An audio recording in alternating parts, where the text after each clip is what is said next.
ছেলেটি দৌড়ে এসে বলে, আমার নানার লাশ কেউ কবর দিবেন না। তখনই এই ছেলে বলে, কেন, কি হয়েছে ফতেমা?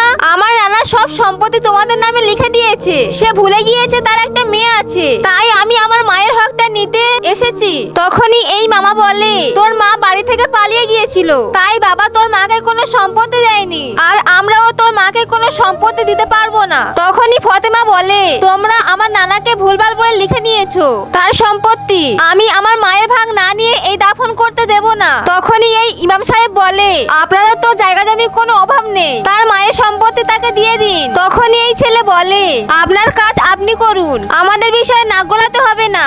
এই কথা শুনে ইমাম সাহেব অনেক রেগে যায় আর বলে, ছেলে মেয়েকে সম্পত্তি সমান ভাগ না দিলে তাহলে কবরে খুব আযাব হবে, আমি এমন লাশ দাফন করব না। এই বলে সে চলে যাচ্ছিল।